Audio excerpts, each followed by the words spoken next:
Hai, Assalamualaikum warahmatullahi wabarakatuh. Sebelumnya perkenalkan, nama saya Alisa Fatmawati dari Komunikasi dan Penyiaran Islam 5C.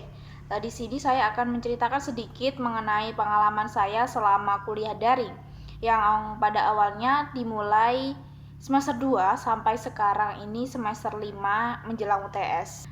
Jadi setelah saya mendapatkan kabar dan informasi bahwasannya perkuliahan dilaksanakan secara daring dan di rumah, saya sangat merasa senang karena pada waktu itu pun saya merasa diri saya telah lelah dengan kegiatan kuliah, yang mana saya pun juga mengikuti beberapa kegiatan yang mengharuskan saya selesai dan pulang dari rumah itu malam hari. Apalagi saya ke kampus itu pulang pergi dari rumah ke kampus dan ke rumah dari pagi sampai malam.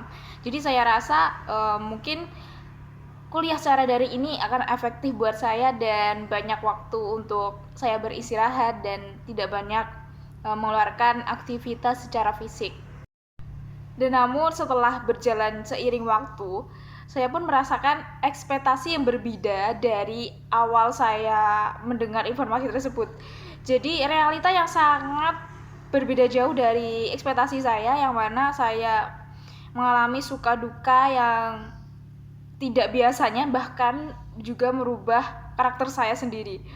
Jadi duka yang saya alami selama perkuliahan daring ini, saya pun merasa saya lebih tidak memahami materi.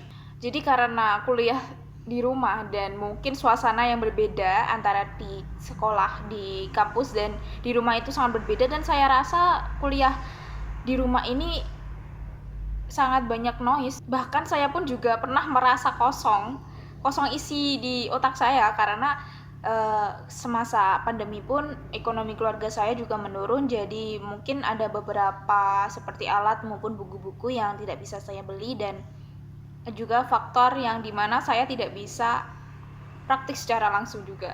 Dan saya jadi kurang bersemangat dalam kuliah. Padahal jika kuliah ini dilaksanakan dengan santai dan tanpa memikir yang terlalu kuat pun bisa saya lakukan. Bahkan setelah saya mengerjakan tugas pun yang saya rasa sebelumnya itu tugas ini sangat berat gitu, tapi setelah saya selesaikan, saya bisa menyelesaikan tugas ini dengan mudah. Dan yang menjadi titik berat pada kuliah daring ini pun, saya kurang bisa untuk manage waktu saya, di mana saya membagi waktu dengan kegiatan saya, dengan kuliah, dengan keluarga, dengan bahkan diri saya sendiri. Karena semasa daring ini pun saya lebih banyak membuang waktu untuk me time dengan diri saya sendiri, untuk melihat gadget dan media sosial. Dan bahkan media sosial yang saya lihat pun saya rasa juga kurang bermanfaat.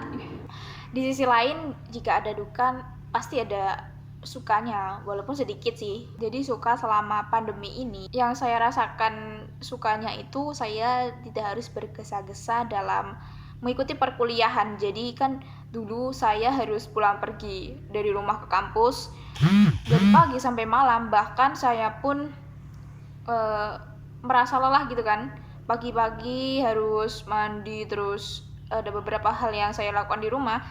Jadi santai itu kuliah secara daring, namun ya pastinya tugas juga nggak santai itu.